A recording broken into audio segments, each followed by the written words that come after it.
Picture this: a dimly lit chamber deep within the stone walls of a medieval tower. The air is thick with the scent of sulfur and strange herbs, and the only light comes from a flickering candle casting long, dancing shadows. A hooded figure bends over a glass vessel, its contents bubbling and hissing as if alive. This isn't some scene from a fantasy tale. It's the real world of a medieval alchemist, where the line between science and magic blurred into something extraordinary. These seekers of hidden knowledge weren't just mixing potions. They were chasing the secrets of the universe itself, from the legendary philosopher's stone to elixirs that promised eternal life. And today, we're stepping into their world to uncover the truths behind the myths. Alchemy wasn't just about turning lead into gold, though that was certainly part of it. It was a pursuit soaked in mystery, where coded manuscripts held dangerous knowledge, and every experiment could lead to enlightenment or disaster. The alchemists worked in secret, guarding their discoveries with symbols so cryptic that even now, centuries later, we're still deciphering their meanings. What were they really trying to achieve? Were they scientists ahead of their time, or visionaries chasing the impossible? The answers lie in the artifacts they left behind: strange devices, cryptic texts, and recipes for substances that defied explanation. This journey will take us through the hidden corners of medieval laboratories, where fire and shadow concealed groundbreaking ideas. We'll examine the real science behind their legendary pursuits, how some of their experiments laid the foundation for modern chemistry, while others remain shrouded in enigma. Along the way, we'll encounter tales of obsession, betrayal, and even a few sparks of genius that changed history. So if you've ever wondered what really happened behind those closed doors, or why these ancient seekers still captivate our imagination today, stay with me. Because the secrets of the medieval alchemists are stranger and far more fascinating than you've ever imagined. Long before those shadowy medieval laboratories, alchemy's roots stretched back to the sun-baked sands of ancient Egypt. Picture not candlelit dungeons, but grand temples where priest-scientists experimented with metals, medicines, and the mysteries of transformation. They believed the material world held divine secrets, that by unlocking the properties of substances, one could touch the wisdom of the gods themselves. This sacred science traveled along trade routes, evolving as it passed through the hands of Persian scholars and Greek philosophers, each adding their own layer of insight. But one name echoes louder than any other in these early days: Hermes Trismegistus, the legendary sage whose teachings would become the bedrock of alchemical thought. Hermes was said to be a fusion of the Egyptian god Thoth and the Greek messenger god Hermes, a figure bridging heaven and earth. His writings, though likely penned by many hands over centuries, proposed a radical idea that the universe operated on hidden correspondences. As above, so below, declared the Emerald Tablet, his most famous text. This cryptic phrase hinted that the laws governing the stars also shaped the tiniest grain of sand, and by studying one, you could master the other. Medieval alchemists would spend lifetimes puzzling over this principle, seeing it as proof that transforming base metals into gold wasn't just about wealth, it mirrored humanity's own spiritual ascent. When Islamic scholars encountered these ideas during the Golden Age of Baghdad, they didn't just preserve them, they revolutionized alchemy. Thinkers like Jabir ibn Hayyan turned experimentation into a meticulous art, documenting reactions between acids and metals, even distilling alcohol for medicinal use. Their laboratories weren't just workshops but centers of learning where mathematics, astronomy, and chemistry intertwined. As their translated texts reached medieval Europe, monks and scholars pored over them, marveling at diagrams of alembics and furnaces, tools that would soon fill European cloisters. What made alchemy so enduring wasn't just its techniques, but its audacious promise that human hands could participate in the work of creation itself. Whether Egyptian priests, Islamic chemists, or medieval monks, all shared this vision, a fusion of prayer and experiment, where every flask and furnace was an altar to understanding nature's deepest truths. And as we'll see, that vision would ignite both brilliance and controversy in the centuries to come. Stepping into a medieval alchemist's laboratory was like entering a realm where science and sorcery collided. The space was cramped yet meticulously organized, every inch crammed with tools that gleamed dully in the flickering torchlight. Glass vessels of all shapes, bulbous alembics, coiled retorts, and delicate crucibles crowded wooden shelves, their surfaces streaked with residues from past experiments. At the heart of it all stood the Athena, a towering brick furnace that burned day and night. Its slow, steady heat was the lifeblood of the alchemist's work, capable of roasting metals for weeks on end in pursuit of transformation. The worktables told their own stories. Deep grooves marred the wood where knives had scored symbols, celestial sigils, planetary alignments, and cryptic phrases in Latin or Arabic. These weren't just decorations, they were part of the ritual, a way to harness cosmic energies believed to influence the reactions within the flasks. Jars of powdered minerals lined the walls, their labels written in a shorthand only the alchemist could decipher: vermilion for mercury sulfide, green vitriol for iron sulfate, and the dreaded dragon's blood for mercury itself, a substance as deadly as it was mysterious. But for all its order, the laboratory was a place of constant peril. One misstep could send a flask of aqua regia shattering to the floor, its acid eating through leather boots and stone alike. The air hung heavy with toxic vapors, a metallic tang hinting at the mercury used in countless experiments. Some alchemists paid the price for their curiosity with trembling hands, ruined lungs, or worse. Yet they persisted, driven by the belief that danger and discovery were inseparable. Every explosion, every failed alloy was a step closer to unlocking nature's most jealously guarded secrets. And then there were the notebooks stained with spills, crammed with marginalia, their pages a chaotic mix of meticulous measurements and frantic inspiration. Here, the alchemist recorded not just recipes but dreams, the color of a flame that might signal success, the exact moment a solution turned from murky to clear. These journals were more than records, they were maps of a mind straddling the known and the unknown, where every observation, no matter how small, might hold the key to eternity.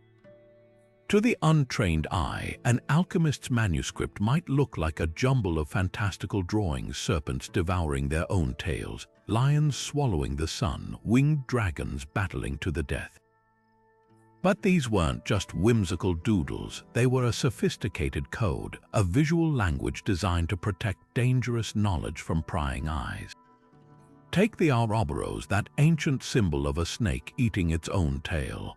At first glance, it might seem like a simple representation of cycles or infinity. But to an alchemist, it held layers of meaning, the endless process of dissolution and renewal, the volatile mercury that could both destroy and purify, even the cosmic unity of all things. This single image whispered secrets about the very nature of transformation, wrapped in a symbol so universal that it slipped past the notice of suspicious authorities. Then there were the celestial twins, the sun and moon, often depicted as a golden king and silver queen locked in an eternal embrace. These weren't just poetic metaphors, they were precise representations of alchemical metals. The sun symbolized gold, the perfect metal, while the moon stood for silver, its purer but less exalted counterpart. Their marriage in illustrations hinted at the sacred union of opposites, a process central to creating the philosopher's stone. Even the colors mattered, deep reds for the final stage of the great work, jet black for the initial decay of base matter, a rainbow of hues charting the soul's journey as much as the metals. But why all this secrecy? Imagine the risk of writing plainly about transmuting metals in an age where counterfeiting could mean execution. The church saw alchemy as either heresy or witchcraft, depending on the day, and rival practitioners would gladly steal hard-won discoveries. So alchemists turned their treatises into puzzles, embedding instructions in riddles, anagrams, and grotesque allegories. A recipe for purifying antimony might be disguised as a knight slaying a dragon, the dragon's blood representing the molten metal. The green lion devouring the sun wasn't some mythical beast, it was code for acetic acid dissolving gold. This symbolic dance wasn't just about survival, it reflected a worldview where every substance had hidden correspondences.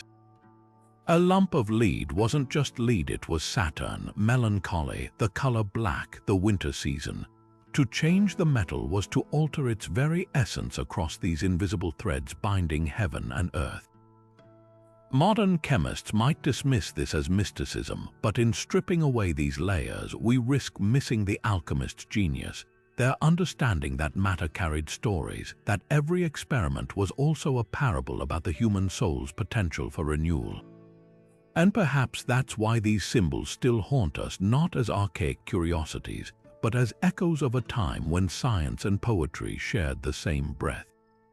Of all the dreams that consumed medieval alchemists, none burned brighter than the quest for the philosopher's stone, a substance whispered to hold powers beyond imagining. Legends claimed it could turn rivers of lead into flowing gold, heal any wound, and even cheat death itself. But this wasn't just some mythical artifact. To alchemists, it represented the pinnacle of their art, the ultimate proof that human hands could perfect what nature had left unfinished. The search for it became an obsession that spanned lifetimes, leaving behind trails of cryptic manuscripts, ruined fortunes, and a few tantalizing hints that some might have come closer than we think. Take Nicolas Flamel, the Parisian scribe whose name became synonymous with the stone's legend. His story reads like something from a fairy tale, an unassuming bookseller who supposedly stumbled upon an ancient text filled with alchemical secrets. Through years of painstaking work, he and his wife Perenelle allegedly unlocked the stone's recipe, transforming base metals into gold and amassing unimaginable wealth. But here's where fact blurs with fiction. While records show Flamel was real and his tomb in Paris bears strange alchemical symbols, no solid evidence proves he ever achieved transmutation. Yet centuries later, his myth persists, fueling speculation that he faked his death to escape the attention of kings and thieves alike. The recipes for the stone were as bizarre as they were precise. Some called for the blood of the green lion, not a literal beast, but a coded term for antimony or vitriol. Others demanded the red dragon, often meaning cinnabar or mercury sulfide, substances as deadly as they were transformative. One particularly gruesome formula required distilling thousands of roses into a single drop of essential oil, symbolizing the purification of the soul. These weren't just random ingredients, each carried symbolic weight, representing stages of the alchemical process: decay, purification, and rebirth. What's fascinating is how these attempts mirrored the spiritual journey alchemists believed was necessary to create the stone. They didn't just mix chemicals, they meditated, prayed, and fasted, convinced that the stone could only manifest through both laboratory skill and inner enlightenment. A dirty mind, they warned, could never produce a pure substance. This duality where science met mysticism is what set their work apart. Even famous thinkers like Isaac Newton, who secretly spent years deciphering alchemical texts, saw the stone as more than just a chemical curiosity. To him, it was a key to unlocking the hidden architecture of God's creation. And then there were the failures, the countless charlatans who sold proof of the stone to desperate patrons, only to vanish with their gold. One notorious fraud involved a German alchemist who demonstrated transmutation before Emperor Rudolf II, using a hollow stirring rod filled with gold dust to transform mercury. When exposed, he was hanged in a gilded noose, a grim joke by his furious patron. Yet for every fraud, there were sincere seekers like Paracelsus, who believed the stone wasn't a physical object at all, but a metaphor for medicine's power to restore balance to the human body. So did anyone ever find it? The truth may lie in how we define success. While no one ever bottled eternal life or flooded markets with alchemical gold, the search itself pushed the boundaries of science. Alchemists discovered new elements, refined laboratory techniques, and laid the groundwork for modern chemistry.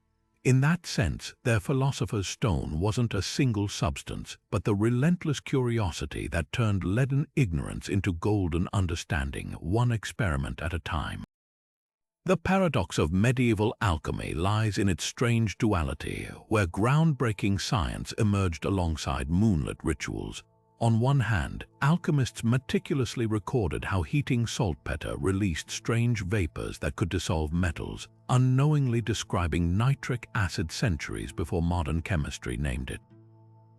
Their clay distillation flasks, designed to capture quintessences from plants, became the blueprint for today's essential oil extractors. Yet at the very same workbench, they might inscribe planetary sigils around those flasks, convinced Jupiter's alignment affected the outcome.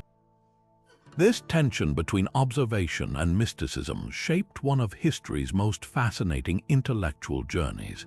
Consider the alembic, that iconic glass vessel with its long, coiled neck. Alchemists perfected its design to separate liquids through boiling and condensation, a process we now call distillation. Their notes overflow with precise details, the exact temperature where alcohol vaporizes, how differing flask angles altered purity. These weren't vague speculations, they were repeatable experiments yielding tangible results.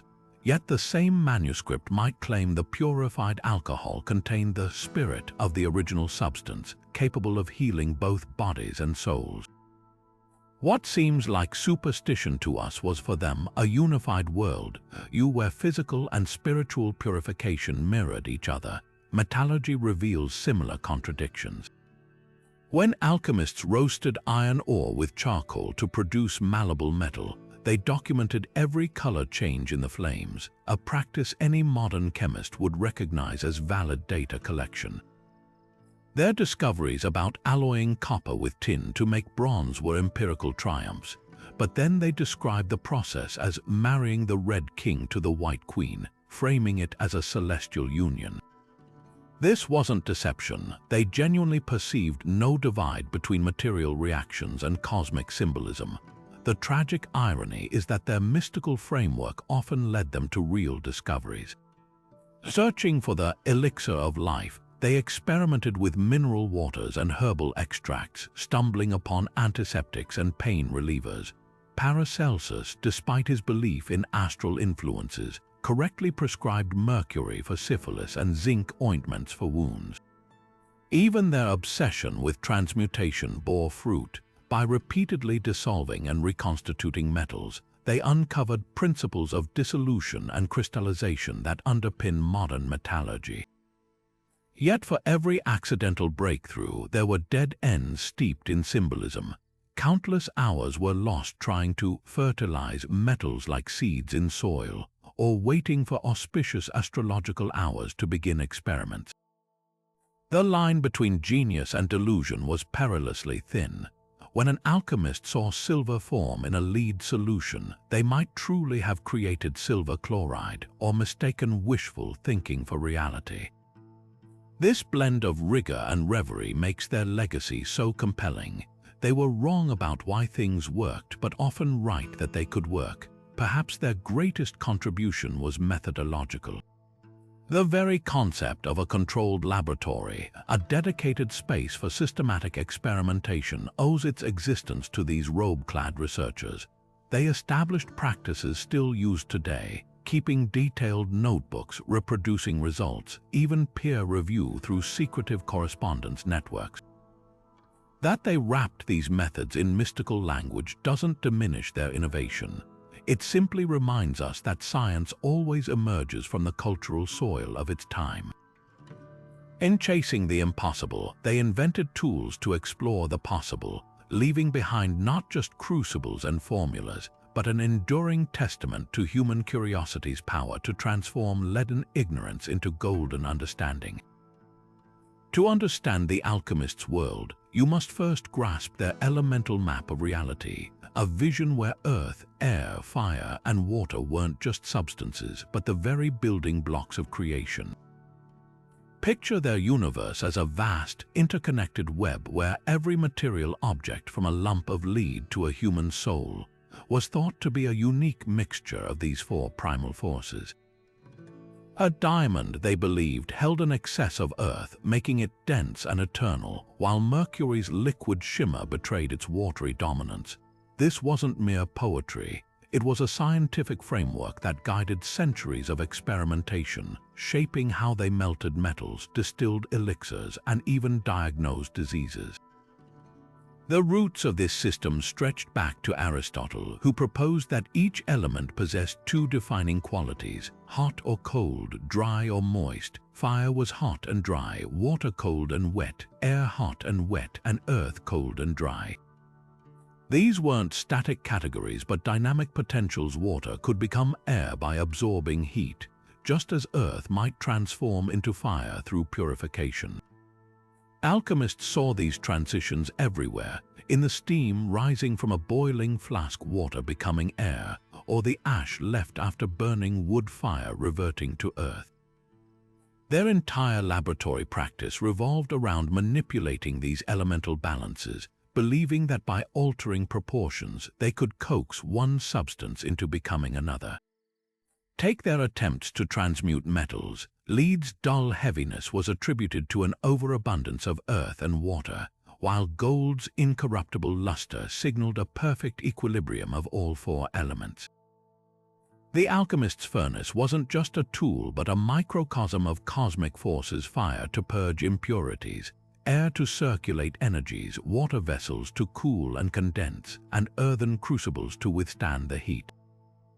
Some went further, timing experiments with planetary movements, convinced that Saturn's influence strengthened Earth's properties while the sun amplified fire. Medical alchemy applied the same logic to the human body. Illnesses were diagnosed as elemental imbalances. A fever meant excess fire, while phlegm signaled water run amok. Treatments often involved counteracting these extremes: cooling herbs for inflammation, or dry powders to absorb swelling. Paracelsus famously prescribed mercury, dominated by water and air, to flush syphilitic blockages, a brutal remedy that sometimes killed patients faster than the disease, yet his underlying theory mirrored modern concepts of biochemical equilibrium. What's remarkable is how this flawed system still yielded breakthroughs. By obsessively cataloging how substances behaved when heated, mixed, or dissolved, alchemists compiled vast troves of data later chemists would mine. Their belief that elements could transmute led them to discover alloying, distillation, and even early forms of acid-base reactions. When they wrote of fixing volatile spirits, they were describing processes we now recognize as stabilizing reactive compounds. Even their errors were productive, searching for mythical, primordial water that could dissolve all matter. They stumbled upon potent acids like aqua regia, capable of eating through gold. The four-element theory's legacy isn't just in its inaccuracies, but in how it trained generations to see the material world as dynamic and interconnected. It fostered a mindset where change was possible, where substances held hidden potentials waiting to be unlocked, a perspective that, stripped of its mystical trappings, became the foundation of modern chemistry. While we now know matter is built from atoms and molecules, not elemental essences, something poetic remains in the alchemist's vision. A universe where everything, from the lowest stone to the highest star, whispers the same elemental language of transformation. Among the most tantalizing relics of alchemy's golden age are its illuminated manuscripts, stunning works where artistry and enigma collide.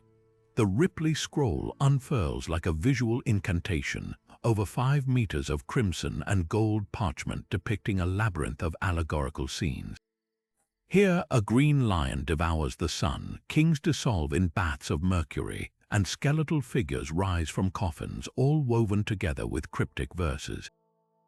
Named after the 15th century alchemist George Ripley, This scroll wasn't just a recipe book. It was a symbolic roadmap to the philosopher's stone, each image a riddle meant to guide or mislead the uninitiated. Modern scholars still debate whether the illustrations represent actual chemical processes or purely spiritual transformations, a testament to the alchemist's mastery of layered meaning. Then there's the Voynich manuscript, the ultimate literary puzzle. Its vellum pages bristle with unknown plants, nude women bathing in emerald green liquids, and celestial charts no astronomer can place. But it's the text itself that defies understanding. Over 170,000 characters in a script unlike any known language, resistant to every code-breaking attempt from World War II cryptographers to artificial intelligence. Some theorize it's an elaborate hoax, while others see it as a pharmacopoeia of forgotten herbal knowledge, its bizarre illustrations possibly encoding distillation techniques or astrological medicine. The irony is rich. A book created to preserve secrets may have succeeded too well, its truths now locked behind centuries of silence. What makes these manuscripts so enthralling isn't just their mystery, but the craftsmanship behind them. Scribes used pigments ground from rare minerals, malachite for verdant greens, lapis lazuli for celestial blues, each hue chosen for symbolic resonance as much as beauty. Marginal notes often reveal frantic corrections, suggesting these weren't static copies but living documents updated through experimentation. In the margins of a Swiss manuscript, one alchemist scrawled, "The dragon's blood must be taken at the full moon," a reminder that timing and ritual were as crucial as ingredients. Today, digital technology offers new hope for cracking these codes. Multispectral imaging has uncovered erased passages in Ripley's scrolls, while algorithms analyze the Voynich's patterns for hidden linguistic structures. Yet, even as tools improve, the manuscripts resist easy answers, challenging us to reconsider what understanding truly means. Were these texts meant to be solved, or were they meditative objects designed to provoke revelation rather than impart instruction? The alchemist's greatest lesson might be this: some knowledge isn't meant to be extracted like gold from ore, but simmered slowly in the mind's alembic, transforming the seeker as much as the sought. Mercury shimmered in their flasks like captured moonlight, a metal that defied nature by flowing liquid at room temperature. To medieval alchemists, quicksilver wasn't just a substance, it was a living paradox, the embodiment of cosmic duality. It could dissolve gold yet refused to tarnish, vanished into vapors when heated but always returned unchanged.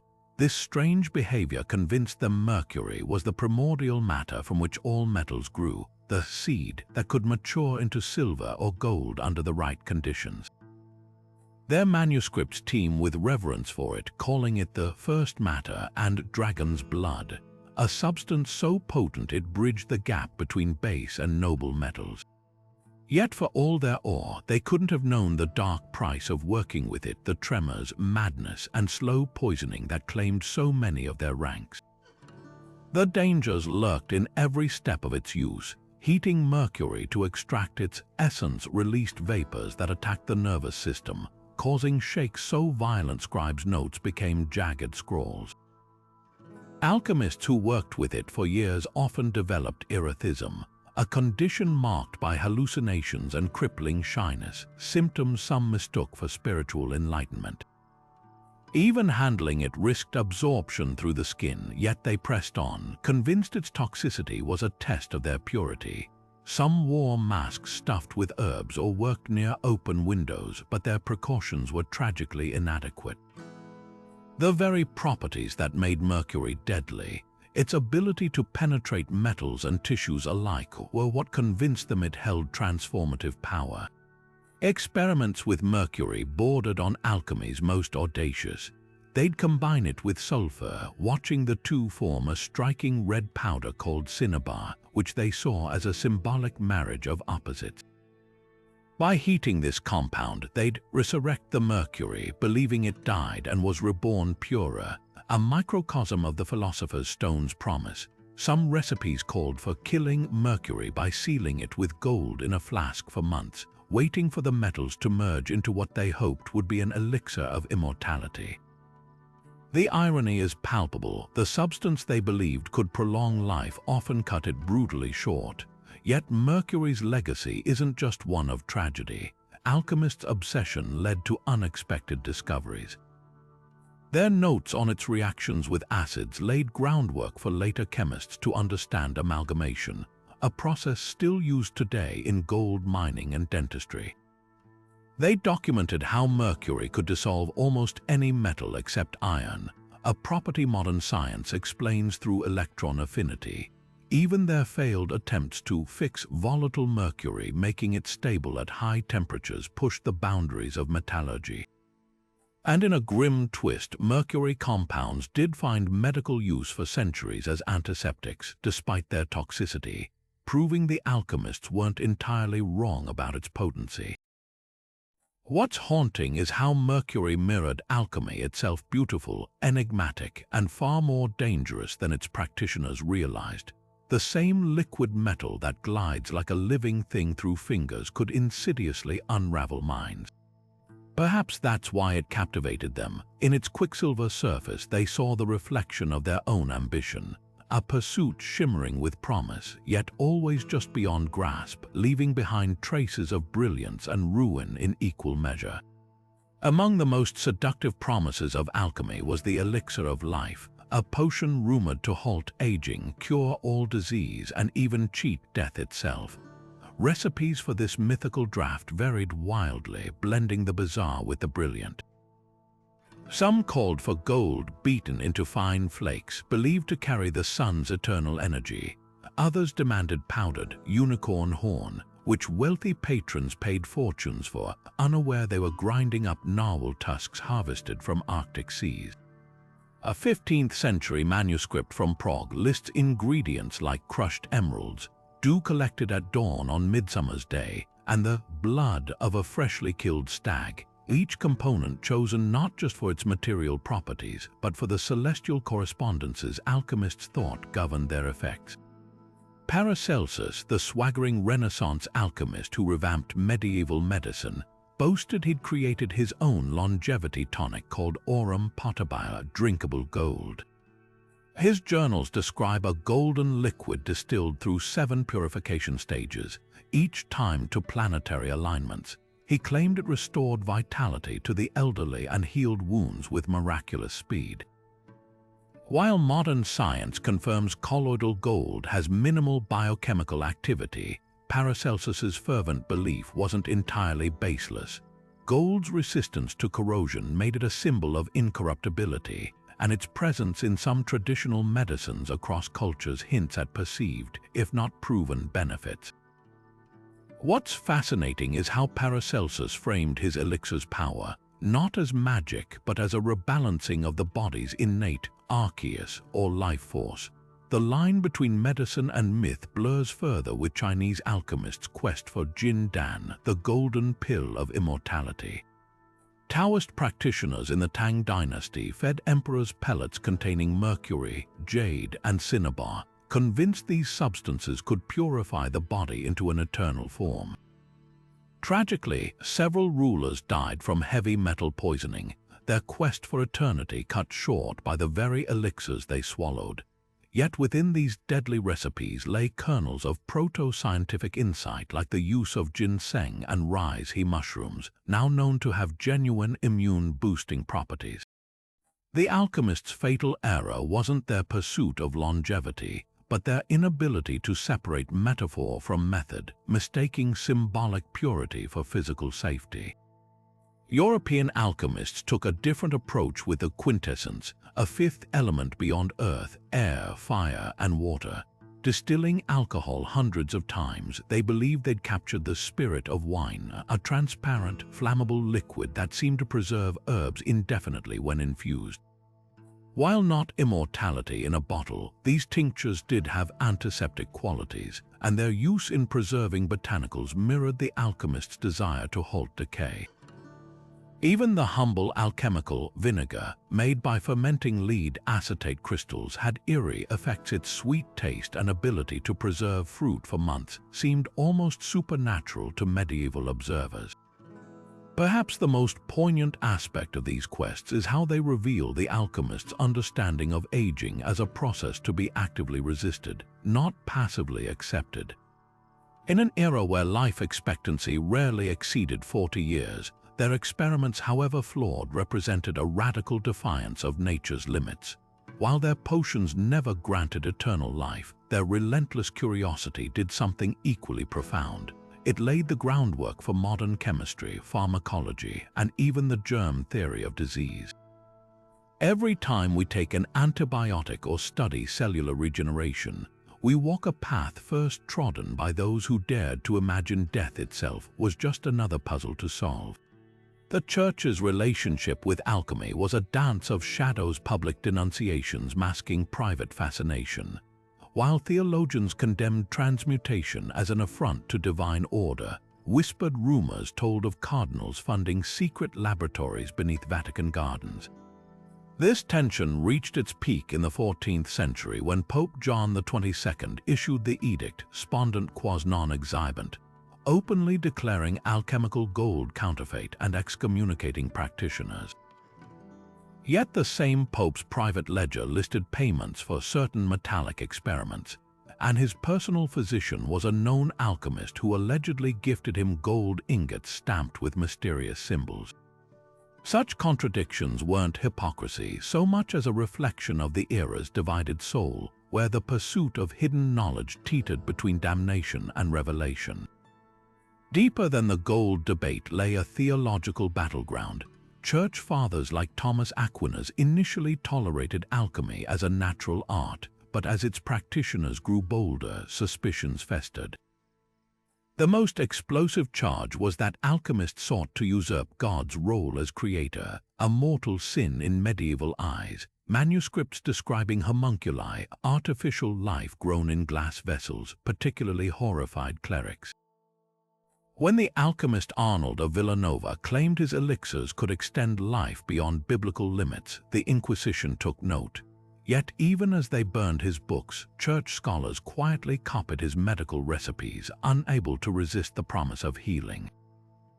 This push and pull birthed ingenious subterfuges. Cistercian monks became masters of coded alchemical texts, disguising recipes as pious meditations on resurrection. One manuscript from a Burgundian monastery framed mercury purification as the cleansing of sinful souls in baptismal fires. Others hid metallurgical diagrams in illuminated psalters, safe under the cloak of sacred art. The most brilliant alchemists walked a razor's edge like the Dominican Berthold Schwarz, who justified gunpowder experiments as studying God's fiery wrath made manifest. His accidental discovery revolutionized warfare, proving the Church's fears about alchemy's disruptive power weren't unfounded. By the Renaissance, the Vatican's stance softened into pragmatic acceptance. Pope Clement VII employed alchemists to assay metals for coinage, while Leo X patronized scholars studying ancient Hermetic texts. The unspoken truth was that alchemy's greatest sin wasn't challenging God, it was working too well. When fraudulent alchemists swindled nobility with fake gold, it destabilized economies. But when real transmutation claims surfaced, like those of the Franciscan alchemist Paul of Taranto, they threatened to upend the entire medieval social order predicated on scarce precious metals. Perhaps the most revealing artifact sits in the Vatican archives today, a gilded box presented to Pope Boniface VIII. Its interior lined with alchemical symbols. Forensic testing confirms the gold contains traces of mercury, evidence of transmutation attempts. Whether gift or bribe, its survival speaks volumes. For all its public censure, the Church couldn't resist keeping one foot in the alchemist's workshop, drawn by the same allure as those it condemned, the tantalizing possibility that matter, and perhaps even destiny itself, could be reshaped by human hands. Beneath the towering shadow of medieval patriarchy, women alchemists carved out spaces of remarkable ingenuity, often erased from history yet instrumental in shaping the art. Take Mary the Jewess, a figure so legendary her existence straddles myth and fact. Working in Alexandria around the 3rd century, she's credited with inventing the bain-marie, that gentle water bath still used in laboratories and kitchens today. But her brilliance didn't stop there. Manuscripts describe her tribicos, a 3-armed distillation device that purified substances with unprecedented precision, and the kerotakis, a sealed apparatus for vaporizing metals, tools so effective they remained in use for over 1,000 years. What's striking isn't just her innovations, but how she navigated a world hostile to female intellect. Some texts imply she taught male disciples disguised as a man, while others suggest her Jewish identity allowed her to operate outside Christian restrictions, a double marginalization that paradoxically granted her intellectual freedom. Then there's Perenelle Flame, often reduced to a footnote in her husband Nicholas's legend. Yet contemporary accounts describe her as far more than an assistant. She was a collaborator with her own laboratory, deciphering alchemical texts and managing the couple's network of scribes and metalworkers. When Nicholas traveled, it was Perenelle who safeguarded their experiments, once reportedly fending off thieves attempting to steal their projection powder for transmutation. Her influence extended beyond the workshop. She funded hospitals and churches, using alchemy's supposed wealth to craft a public image of piety that shielded her unconventional pursuits. The irony, while Nicholas's name became synonymous with the philosopher's stone, some scholars now argue Perenelle's meticulous record-keeping and patronage were what truly sustained their legacy. The obstacles these women faced were gargantuan. Medieval universities barred women entirely, forcing them to learn through familial connections or clandestine apprenticeships. A noblewoman like Isabella Cortes, who penned the 16th century Secreti della Signora Isabella Cortes, disguised her work as a domestic guide embedding mercury distillation techniques between recipes for perfumes and hair dyes. Others, like the shadowy Sophia, cited in German texts, operated under monastic protection, their work framed as devotional study rather than experimental science. The Church's suspicion of women's knowledge added another layer of danger. Where male alchemists risked accusations of heresy, women faced charges of witchcraft for identical practices. Yet their legacy lingers in unexpected places. The Mutters Museum in Philadelphia preserves a 15th-century manuscript attributed to an anonymous French nun, detailing herbal extractions that predate modern pharmacology by centuries. In a Prague library, a lavishly illustrated scroll bears the initials M.S., possibly Margaret Satchel, a Scottish noblewoman whose correspondence with Paracelsus hints at a lost school of female alchemists.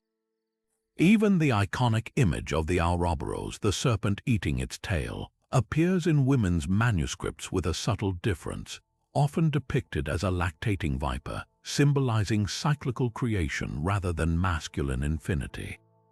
What emerges is a pattern of resistance not through confrontation, but through coded language, strategic patronage, and the alchemist's oldest tool, transformation. These women didn't just adapt to their constraints, they weaponized societal expectations, turning domestic spaces into laboratories and devotional piety into a shield for radical inquiry. In doing so, they proved the most profound alchemy wasn't turning lead to gold, but reshaping the world's limits into possibilities. Nothing exposed the dark underbelly of alchemy more dramatically than the parade of frauds who turned its mysteries into elaborate cons.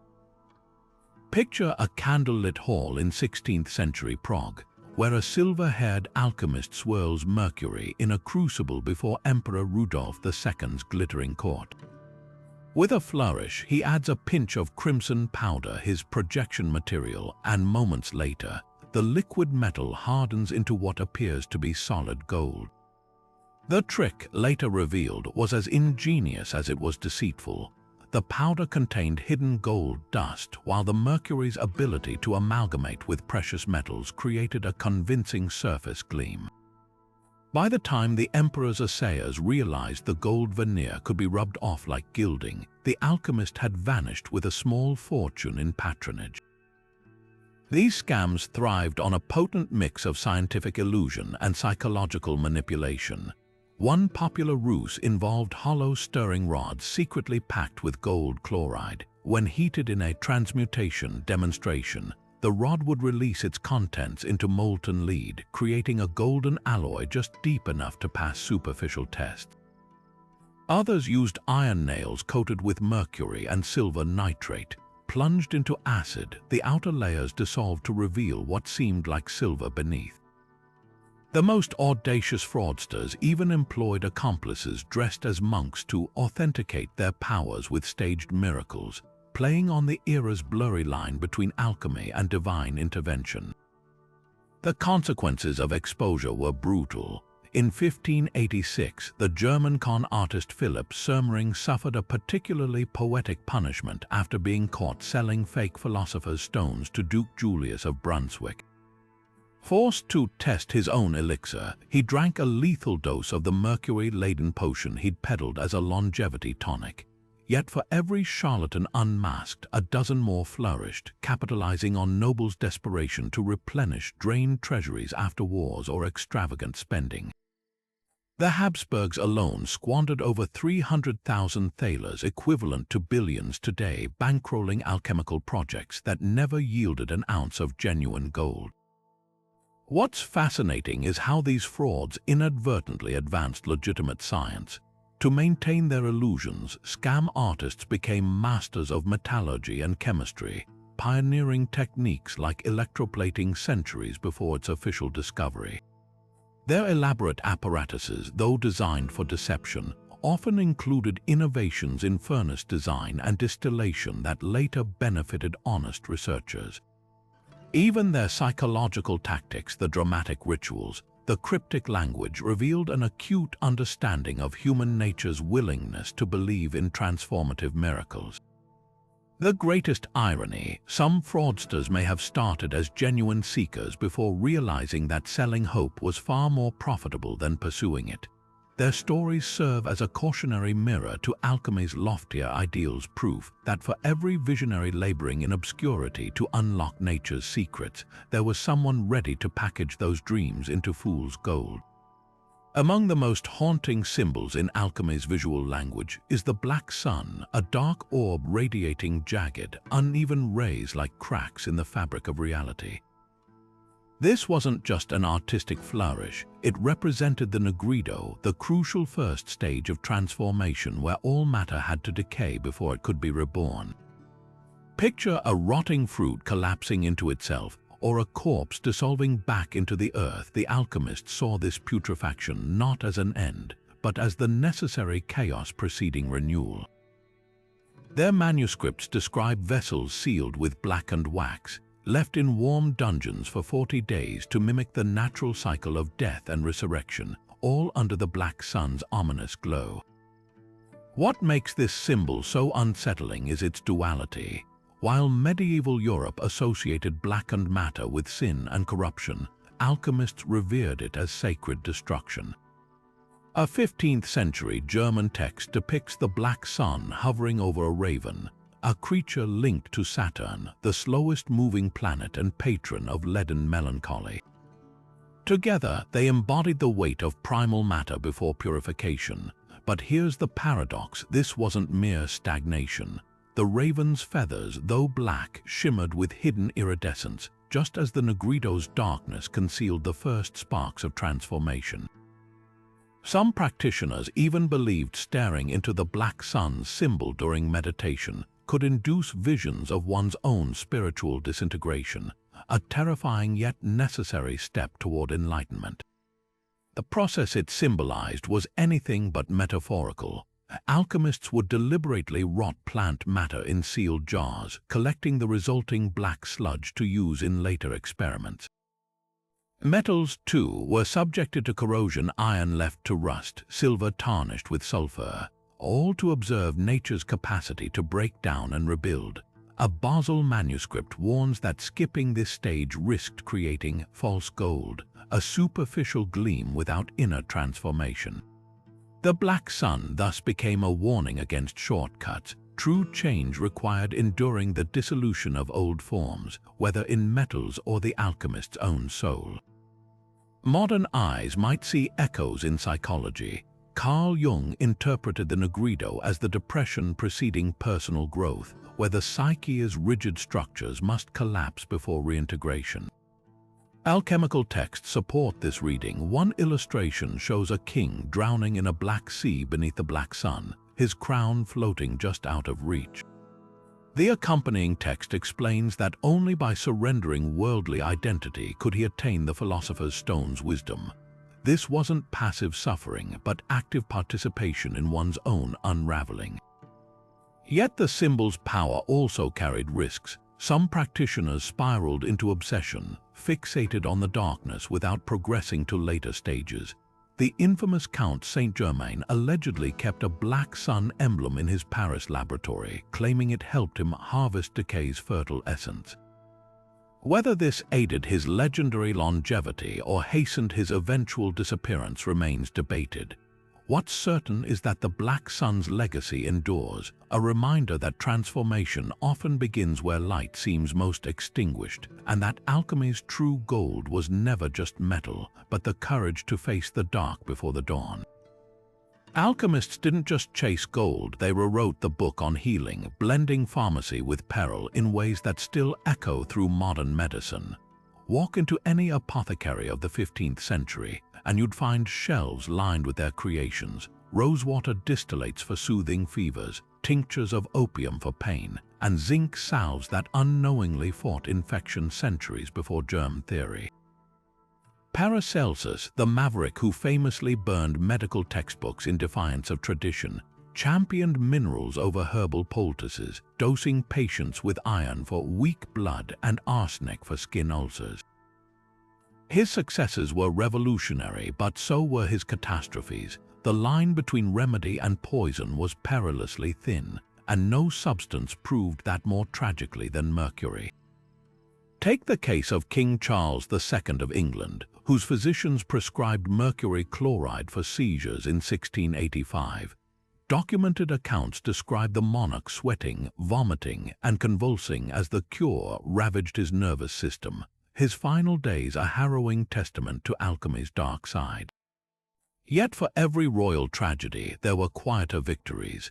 Italian alchemist Isabella Cortese's manuals detailed how to extract essential oils from lavender and rosemary, creating antiseptics that reduced wound infections despite no knowledge of bacteria. German laboratories produced laudanum, an opium alcohol blend that became medicine's first reliable anesthetic, easing surgeries for generations. What's striking is how alchemists anticipated modern pharmacology's core principle, that dosage defines the poison. Their sulfur tonics, though sometimes lethal in excess, later inspired sulfur drugs. Their experiments with antimony produced emetics that, when carefully measured, could purge toxins. Even their obsession with gold birthed a legitimate therapy, chrysotherapy, where gold salts now treat rheumatoid arthritis. The tragedy wasn't their intent, but their tools working blindfolded in an era before microscopes or clinical trials. Perhaps their greatest medical legacy lies in distillation. Arab alchemists perfected coiled condensers to capture plant essences, creating concentrated therapies 100 times stronger than dried herbs. When the Black Death ravaged Europe, these alchemical alcohols became the last defense, both as disinfectants and in desperate, if futile, attempts to purify the blood. Today's pharmacies still honor their methods every time a bottle reads tincture or extract, terms coined in those smoky medieval workshops where healers walked the knife's edge between genius and recklessness. Their failures were deadly, but their vision, that chemistry could conquer suffering, was immortal. In the cryptic visual language of alchemy, few symbols are as arresting as the green lion, a ferocious beast often depicted mid-roar, jaws clamped around a golden sun. This wasn't just artistic whimsy, it encoded one of the most powerful substances in an alchemist's arsenal: vitriol, the medieval name for sulfuric acid. The imagery was deliberate. Just as a lion reigns over the animal kingdom, vitriol dominated the laboratory, capable of dissolving even the most stubborn metals. When alchemists wrote of the green lion devouring the sun, they documented a real chemical reaction: the acid's ability to eat through gold, the metal associated with solar purity. Manuscripts describe the process with eerie reverence, noting how the golden disk would seemingly vanish in the emerald liquid, leaving behind a solution that shimmered like trapped sunlight. The lion's green hue held layers of meaning. Sulfuric acid often formed as a byproduct of roasting iron or copper sulfides, yielding crystals with a greenish tint, hence green vitriol. But the color also symbolized raw, untamed nature, echoing the acid's corrosive power. Some texts personified it further, calling it the Lion of Diana, linking it to the moon goddess and suggesting its ability to soften rigid metals mirrored lunar influence over tides. This wasn't mere poetry. Alchemists observed that metals dissolved in vitriol became pliable, even liquid, as if returning to a primordial state. Practical applications abounded. The green lion's appetite for impurities made it indispensable for refining metals. Goldsmiths used diluted vitriol to clean jewelry, while metallurgists employed it to separate silver from lead.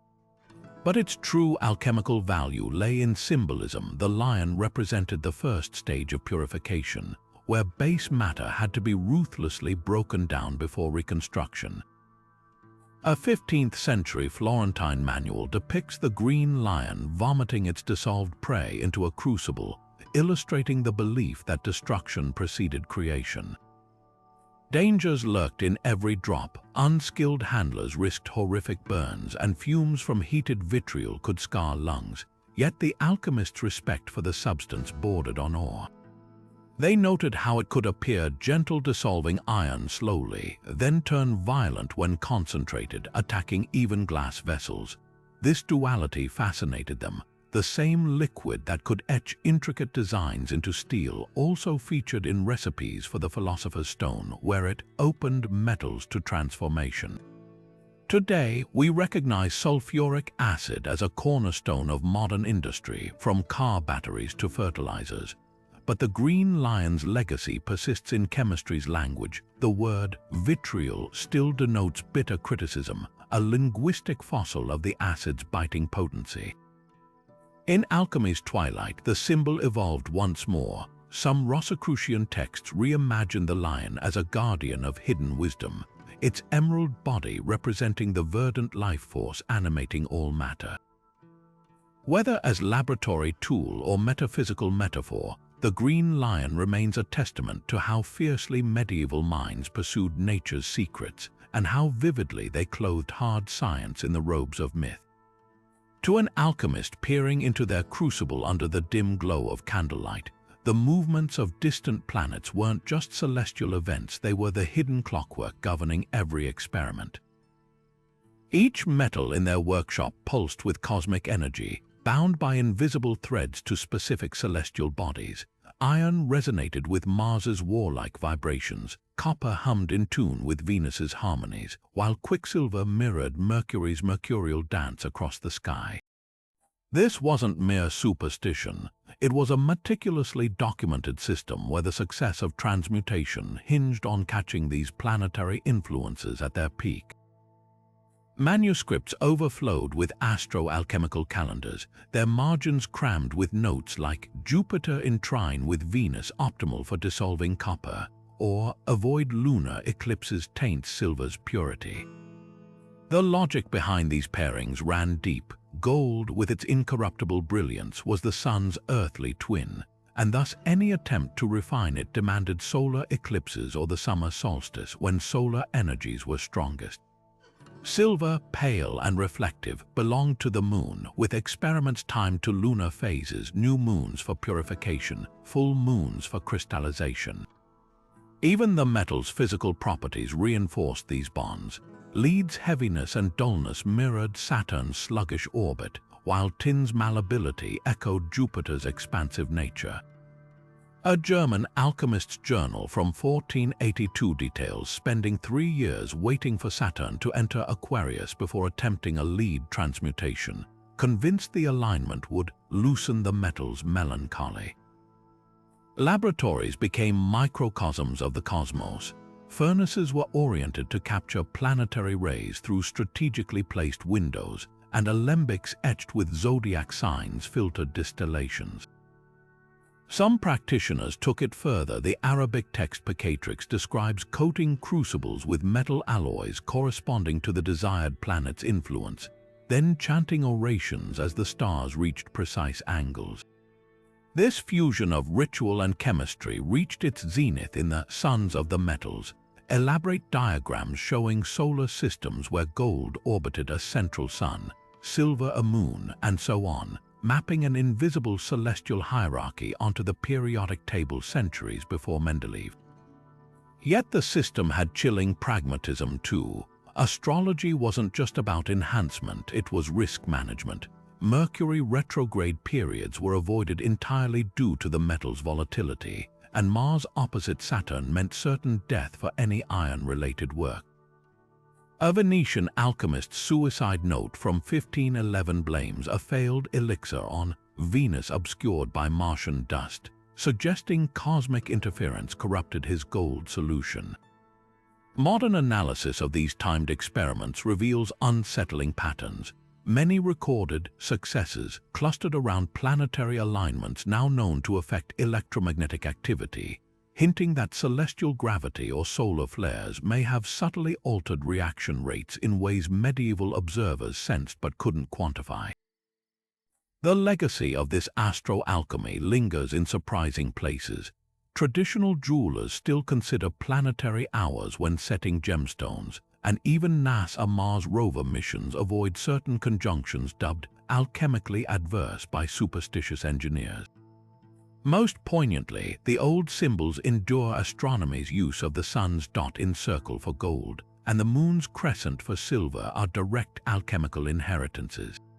Though we've swapped star charts for spectrographs, something primal remains in how we still speak of metals reacting, as if they possess wills of their own, an echo of that medieval certainty that the heavens don't just watch over the alchemist's work but actively conspire in it. Rudolf II's Prague castle concealed a chilling paradox. Its glittering halls were both a sanctuary for alchemy's greatest minds and a gilded prison for those who failed to deliver. The Holy Roman Emperor's obsession with transmutation bordered on mania, his vaults filled with exotic ingredients, narwhal tusks sold as unicorn horns, powdered emeralds from Indian mines, and vials of quicksilver so pure it mirrored the moon. He lured Europe's top alchemists with promises of wealth and prestige, only to bolt the laboratory doors behind them until they produced gold. The infamous gold masher house beneath the castle's north wing still bears scratched pleas in Latin on its walls, pleas for mercy or more time, etched by hands that knew the stakes. One such prisoner, the English alchemist Edward Kelly, lasted 8 years by concocting dazzling demonstrations, stirring molten lead with a magic powder that left golden streaks in the crucible. Modern analysis suggests he used a manganese compound to create the illusion, but Rudolf, enthralled, rewarded him with titles until the ruse collapsed. Kelly spent his final years chained to a workbench, his ears severed as punishment, a grim warning to others. Yet Rudolf wasn't alone in this lethal patronage. Denmark's King Frederick II kept a stable of alchemists in the dank cellars of Kronborg Castle, their experiments funded by taxes squeezed from starving peasants. When the renowned alchemist Heinrich Kunrath failed to produce gold after a decade, Frederick had him sealed inside his own furnace room to hasten his work through divine inspiration. Over in Moscow, Ivan the Terrible took a more hands-on approach, personally testing elixirs on condemned prisoners. His ledger lists 37 men who drank a mercury-based life extension potion, all dead within hours, their convulsions meticulously documented as proof of the serum's potency. The cruel genius of this system was its self-perpetuating nature. Monarchs hoarded alchemical texts like state secrets, creating a feedback loop of desperation. When Rudolf acquired the legendary Voynich manuscript, a cipher-laden tome rumored to hold the philosopher's stone recipe, he imprisoned its translator, the Italian cryptologist Giovanni Battista della Porta, demanding he decode it or forfeit his eyes. Della Porta's frantic notes reveal he intentionally mistranslated passages to buy time, embedding false trails that still mislead scholars today. What's often overlooked is how this tyranny warped alchemy itself. With lives hanging in the balance, innovation gave way to theatrical deception. Laboratories became stages where chemical pyrotechnics, colored fires, mercury, dragon eggs that erupted on contact with flame distracted from the absence of real transmutation. Some alchemists turned the tables, like the Polish adept Michael Sendivogius, who escaped Habsburg custody by leaving behind a fake suicide note and a vial of gold made from gilded lead. He resurfaced years later in Warsaw, publishing tracts that mocked Rudolf's credulity while secretly selling his prison-forged knowledge to rival kings. The darkest irony, these monarchs' vaults did eventually fill with alchemical gold, not from transmutation, but from the counterfeit coins their imprisoned adepts minted to buy more time. Forensic studies of Rudolf's treasury show over half his golden were mercury-alloyed fakes, their surfaces rubbed with genuine gold dust to pass inspection. In the end, the only thing these kings truly transformed was their own legitimacy, bankrupting empires chasing a dream their prisoners never believed in, while the real alchemy happened in the shadows, the slow, cruel transmutation of hope into terror. Among the most unsettling chapters in alchemy's history lies Paracelsus's formula for the homunculus, a miniature, synthetic human rumored to grow in a flask from a brew of human semen and horse manure. The Swiss physician's 16th-century manuscript De Natura Rerum describes the process with chilling precision. Seal the mixture in a glass vessel, bury it in warm dung for 40 days, and feed it daily drops of blood. What emerged, he claimed, would be a translucent, limbless creature no larger than a thumb, yet possessed of supernatural insight. This wasn't just grotesque fantasy. Paracelsus framed it as serious science, asserting the homunculus could reveal hidden knowledge or even serve as an immortal familiar. The recipe's inclusion of manure wasn't arbitrary. It harnessed fermentation's heat, mimicking the womb's temperature, while semen carried the vital spark of life. The grotesque methodology masked a revolutionary idea that life could be engineered outside natural reproduction. Paracelsus wasn't alone in this pursuit. Arabic alchemists had earlier attempted golems from clay and moonlight, while German adepts like Johannes Trithemius wrote of sculpting homunculi from mandrake roots soaked in milk and blood. But Paracelsus's version stood apart for its eerie biomimicry, the insistence that human components could shortcut nature's design. His notes suggest he believed these creatures weren't soulless automatons, but beings with wills of their own. One passage warns that improperly fed homunculi might invert their duties, cursing their makers instead of serving them. What's often overlooked is how these experiments mirrored period understandings of embryology. Medieval scholars believed semen contained a fully formed microscopic human, a homunculus in literal terms, that simply grew in the womb.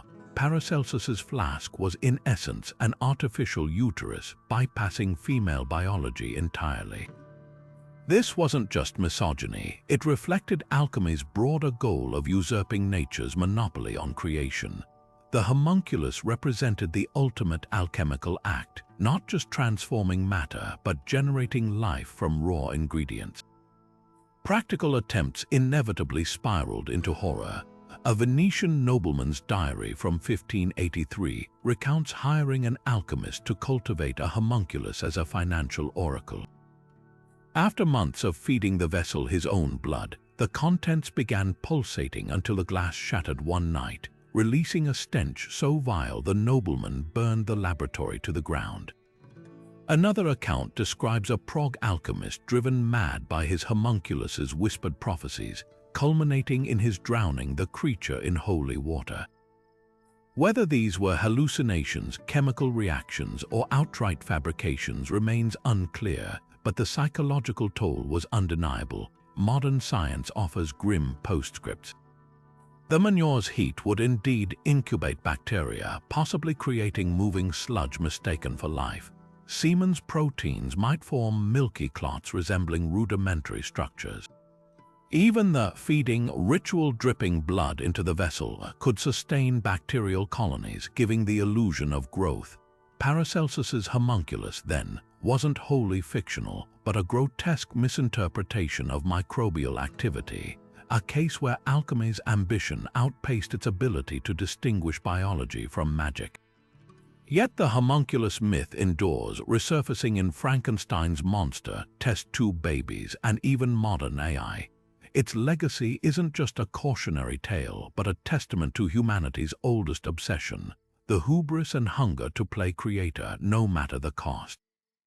The flickering candlelight of an alchemist's workshop often cast shadows that stretched beyond the realm of science, into territories where angels and demons were as real as the flasks on the table.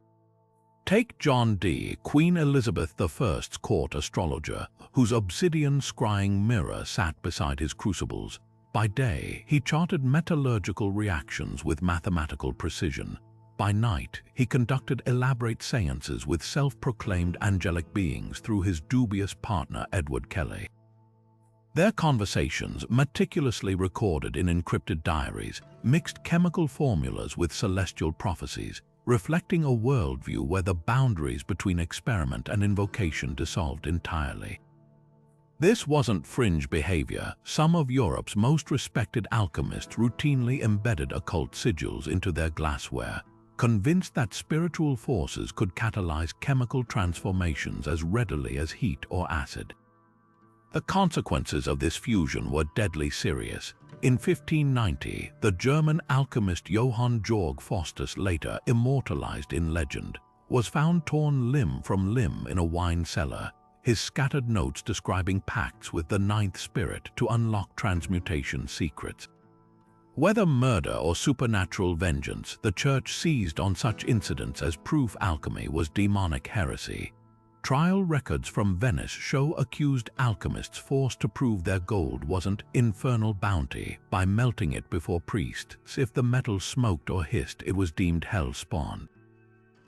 The irony was cruel. Many rituals now labeled as witchcraft began as attempts to sanctify their work, like inscribing crucibles with psalm verses or timing experiments to feast days. The tools themselves fed the hysteria.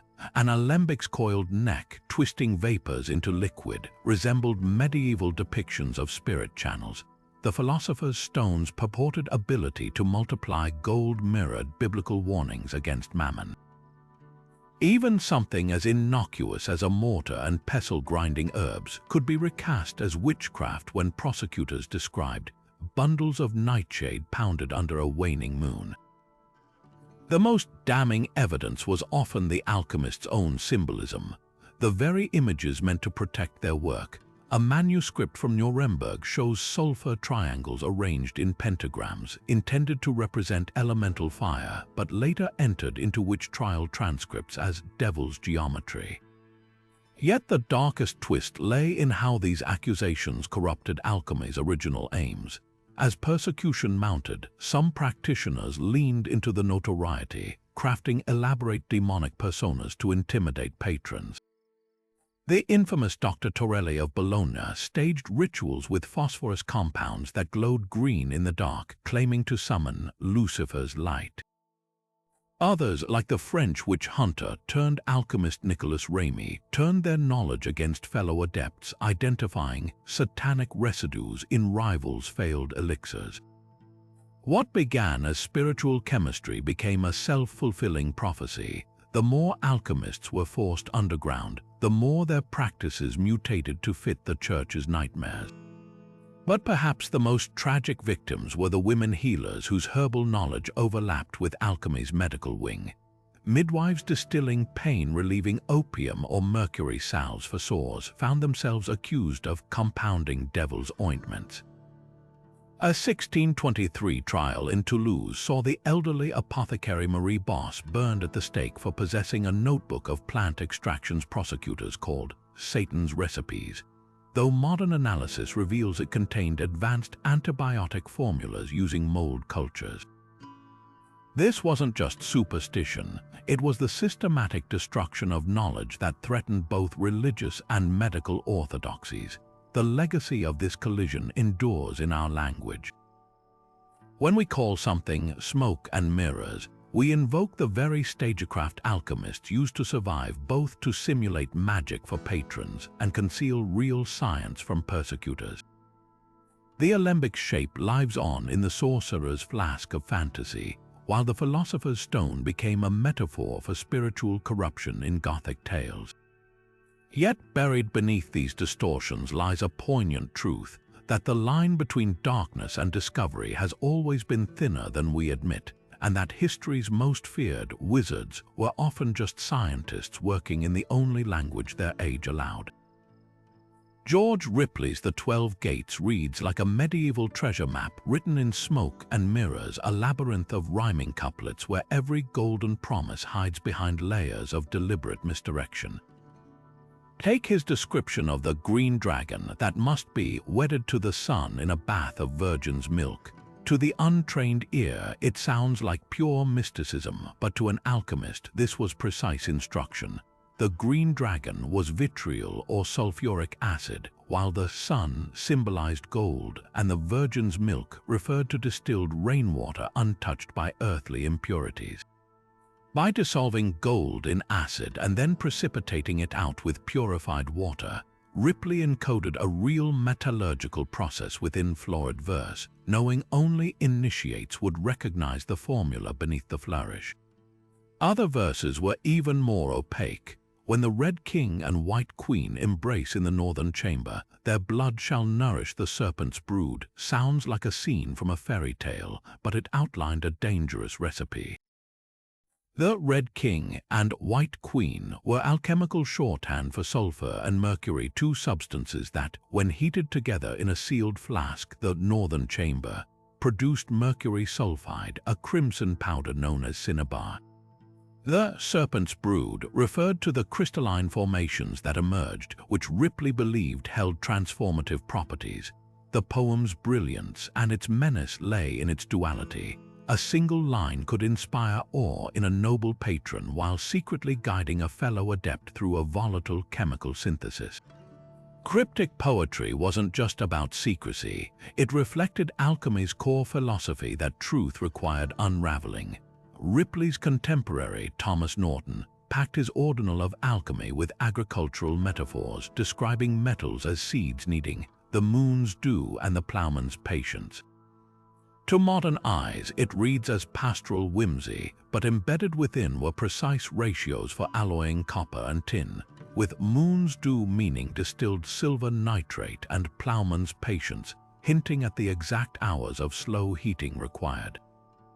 The metaphors served a practical purpose. They allowed alchemists to record techniques without attracting suspicion, but they also enforced a hierarchy of knowledge. Only those willing to meditate on every syllable, to test each riddle against laboratory results, could advance. The most tantalizing verses teased at the philosopher's stone itself. In the Book of Lambspring, a 16th century text, an illustrated verse shows a stag and unicorn drinking from a shared fountain, an allegory for the union of volatile and fixed substances. The accompanying poem warns, neither shall attain the crown till their blood becomes one in the vessel of Hermes. Here, blood symbolized liquid states of antimony and silver, while the vessel of Hermes was the sealed glass alembic where their merger under precise temperatures might yield a crystalline residue alchemists associated with the stone's precursor. The poetry's vagueness wasn't accidental. It forced the reader to engage in trial and error, ensuring that only the truly dedicated or the dangerously obsessed would persist. What's often overlooked is how these verses doubled as mnemonic devices. In an era before standardized textbooks, rhyme and meter helped preserve complex recipes across generations. The anonymous verses upon the elixir from 14th century Spain list ingredients in strict syllable counts: 7 parts the vitriol, 3 the salt, / twice the sun's weight in tears of the moon. The rhythmic structure ensured precise proportions weren't lost to scribble errors, while the imagery, tears of the moon for quicksilver, shielded the knowledge from casual readers. Even errors in transcription could be caught if the rhyme faltered, making poetry both cipher and safeguard. Yet the greatest irony lies in how these poems meant to obscure sometimes revealed too much. When the Elizabethan alchemist Simon Forman attempted to decode Ripley's verses, he accidentally created a mercury vapor so potent it shattered his furnace and left him bedridden for weeks. His scrawled marginalia, "The dragon's breath is not for mortal lungs," suggests he learned the hard way that some metaphors were warnings in disguise. Other seekers, like the German adept Michael Mayer, spent decades cross-referencing poetic clues with classical myths, convinced that ancient fables hid alchemical truths. His Atalanta Fugians paired verses with intricate emblems, each layer deepening the mystery rather than solving it. Today, these poems endure as literary curiosities, but their legacy is more profound. They remind us that science and art weren't always separate realms, that once understanding the world required equal parts logic and intuition. When Ripley wrote of the moon's silver bow yielding to the sun's golden arrow, he wasn't just veiling a recipe for purifying silver with gold chloride. He was capturing the alchemist's restless imagination, where every reaction held a story and every failure a verse waiting to be rewritten. Tucked away in the vaults of the British Museum, a small glass vessel from 15th century Venice tells a silent but startling tale. Its once clear surface is now clouded with age, but the golden streaks clinging to its interior betray its purpose. This was no ordinary flask, but a crucible where some alchemist dared to dream of transformation. The residues aren't random. Spectral analysis reveals traces of mercury and sulfur, the classic ingredients for creating vermilion, or even more tantalizing, the early stages of a philosopher's stone experiment. Nearby, a mortar and pestle bear faint scratches that, under ultraviolet light, resolve into astrological symbols, a hidden ledger of celestial timings for grinding ingredients when the planets aligned. These aren't artifacts of superstition, but the surviving fingerprints of rigorous, if enigmatic, scientific practice. The Corning Museum of Glass holds an even more revealing treasure, a distillation alembic etched with cryptic numerals along its coiled neck.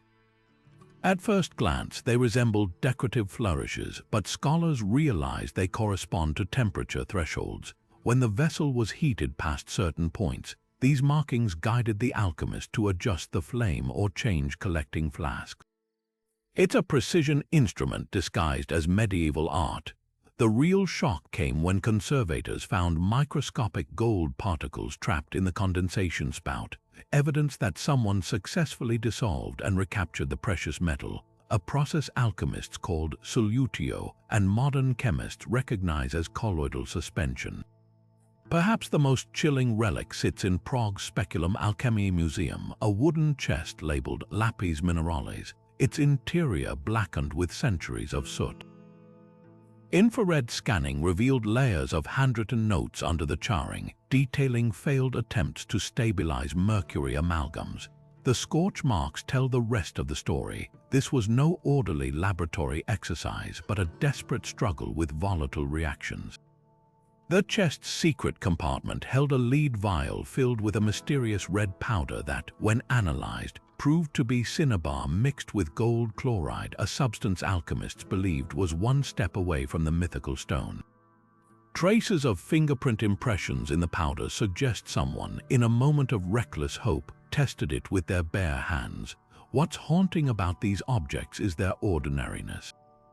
The furnace tiles in Oxford's History of Science Museum show the same thermal cracking as modern kilns, proving alchemists worked with sustained, controlled heat. The intricately balanced scales in Florence's Museo Galileo rival Renaissance goldsmiths' tools, capable of measuring to the grain. Even the cryptic symbols scratched into their surfaces, long dismissed as mystical doodles, have been deciphered as hazard warnings. A serpent coiled around a flask wasn't decoration. It signaled volatile vapors, while a crowned lion indicated high temperature required. These weren't the toys of deluded mystics, but the working tools of researchers who documented their trials with the same rigor as any modern lab technician. The most poignant testimonies, though, are the failures. A shattered crucible in Dresden's Green Vault, its shards still fused with a lump of lead-silver alloy, captures the moment an experiment went catastrophically wrong. The adjacent scroll, recovered from the same dig site, calculates the exact ratios needed for transmutation, the scribe's ink blotted with what might be sweat or tears. In the Kunsthistorisches Museum, Vienna, a goldsmith's touchstone bears the streaks of countless metal samples rubbed against its surface, each streak labeled with dates and celestial positions. Some show the telltale gleam of high-carat gold, suggesting fleeting successes, while others end in smudges of frustration.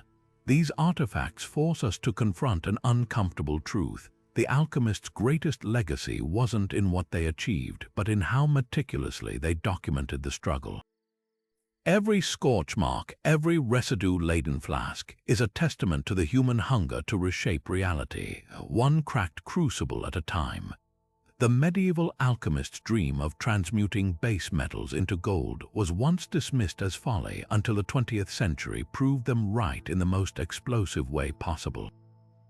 On a summer night in 1941, beneath the bleachers of the University of Chicago's abandoned football field, a team of physicists led by Enrico Fermi achieved what centuries of cloak and candle experiments could not: the artificial transformation of elements. Their nuclear reactor didn't just mimic alchemy, it surpassed it, converting uranium into entirely new substances like neptunium and plutonium. While the alchemists sought gold, these modern magicians unwittingly fulfilled an even older prophecy: the creation of matter undreamed of in nature. The echoes are uncanny. Where alchemists used cryptic symbols like the green lion for sulfuric acid, physicists named their new elements after celestial bodies, continuing the tradition of cosmic correspondence. Even the tools resonate. Medieval Athanas and modern nuclear reactors both rely on controlled, sustained heat to force elemental change, but the parallels run deeper than physics. Carl Jung spent decades dissecting alchemical texts, convinced they weren't failed chemistry but a covert psychology. To him, the Negrido's blackening wasn't just about rotting metals, it symbolized the depressive collapse of the ego before rebirth. The philosopher's stone, a metaphor for the integrated self, where shadow and light merge into wholeness. Jung's patient's dreams often mirrored 15th century woodcuts, serpents swallowing tails, kings dissolving in baths, identical imagery welling up from the unconscious. This wasn't coincidence but evidence, he argued, that alchemy encoded universal stages of psychic transformation. Modern therapists still use his insights, treating personal crises as alchemical putrefaction, necessary decay before growth. Even the elixir of life found its counterpart. Biomedical labs now manipulate telomeres, the protective caps on DNA that erode with age, while cryonics firms promise future resurrection through liquid nitrogen. Like Paracelsus's mercury tonics, these technologies walk the line between hope and hubris. The difference: today's alchemists wear lab coats and publish peer-reviewed papers, but the ambition remains unchanged: to cheat time. Perhaps the most poetic convergence is in nanotechnology, where gold nanoparticles are engineered to target cancer cells, literally turning medicinal gold into a life-saving agent. When a 17th century alchemist wrote of aurum potabile, drinkable gold healing the body, they weren't entirely wrong, just centuries ahead of their tools. The same goes for homunculi. Synthetic biologists now grow organoides, miniature, functioning human tissue clusters in Petri dishes, making Paracelsus's flask-born creatures seem less grotesque than prescient. What medieval adepts intuited, we've quantified. Their mercury amalgams foreshadowed modern dental fillings. Their distillation birthed the pharmaceutical industry. Even their failures proved instructive, the lethal doses of elixirs teaching us toxicology's golden rule. The dose makes the poison. The real transmutation wasn't lead to gold, but their centuries of trial and error into the periodic table, quantum physics, and depth psychology. Their symbols live on, not in dusty manuscripts, but in the icons of chemistry apps and the DNA helix's twisting ladder. Proof that the line between mysticism and science was always thinner than we thought. Nicolas Flamel's tomb in Paris's Musée de Cluny stands empty, a gaping void where his body should lie, fueling whispers that the legendary alchemist never died at all. Contemporary records confirm Flame was a real scribe and bookseller, but the tales spiraled after his death. Neighbors reported seeing him decades later. His wife Perenelle mysteriously vanished from records, and secretive patrons claimed to possess fragments of his immortality elixir. The most tantalizing clue, a 17th century pharmacist's diary describes meeting a man in a Vienna tavern who produced a vial of golden liquid bearing Flamel's sigil, boasting it could halt time's decay. Modern historians dismiss it as myth-making, but a lingering question remains: why would a humble manuscript dealer fake his own death unless he had something extraordinary to hide? Then there's the Vatican's shadowy archives, rumored to house forbidden alchemical texts behind its marble halls. In 2012, a leak from an anonymous librarian described a locked chamber labeled Metallum Spiritus, containing scrolls on mercury transmutation and a ledger listing gold shipments to medieval popes. The Church neither confirms nor denies, but traces of mercury contamination were found in Pope Boniface VIII's tomb, a detail that aligns with alchemical accounts of projection powder residues. Could these fragments hint at a suppressed lineage of pontifical alchemy, where cardinals pursued the stone under papal sanction? The symbols, though, remain the most impenetrable puzzle. Take the Voynich manuscript's looping script. Cryptographers have run AI analysis, medieval cipher keys, even alien language algorithms, yet its pages refuse to yield meaning. Some theorize it's an elaborate herbal codex, others a dying alchemist's delirious last testament. But in a university lab in 2019, a team made a breakthrough. Multispectral imaging revealed hidden layers beneath the ink, showing erased diagrams of distillation apparatus. The implication: the text might not be language at all, but a visual cipher where each word represents a chemical process. What binds these mysteries is their refusal to fit neatly into history's categories. Flamel's legacy straddles fraud and genius. The Vatican's archives blur heresy and sanctity, and the symbols oscillate between madness and method. Perhaps that's alchemy's final trick, ensuring its deepest truths flicker just beyond reach, like gold dissolving in aqua regia, visible, shimmering, but impossible to grasp. Alchemy's greatest trick wasn't turning lead into gold. It was weaving a spell so enduring that centuries later, we're still untangling its threads. These robed experimenters stood at the crossroads of magic and method, their crucibles bubbling with equal parts mysticism and meticulous observation. They believed the universe spoke in symbols, that metals grew like seeds in the earth, and that the secrets of creation could be unlocked through ritual and fire. Yet for all their arcane incantations, they laid the groundwork for modern chemistry, transforming superstition into systematic inquiry.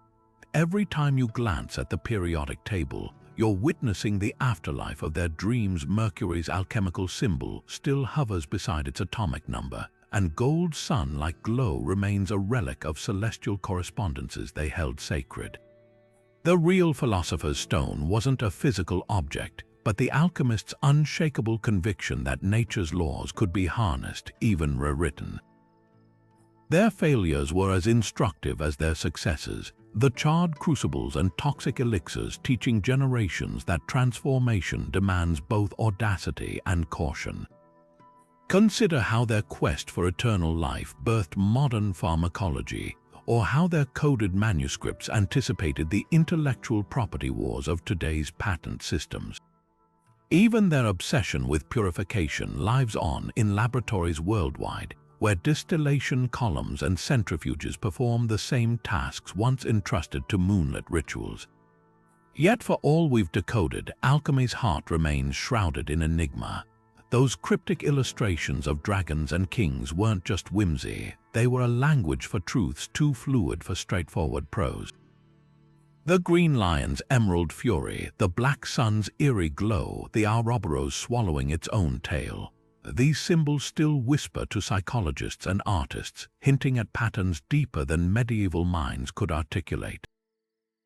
Perhaps that's why their manuscripts continue to captivate us, not as obsolete curiosities, but as mirrors reflecting humanity's eternal dance between reason and wonder.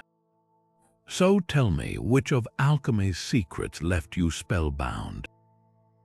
Was it the haunting beauty of the Ripley scroll, its vivid imagery a puzzle no one's fully solved?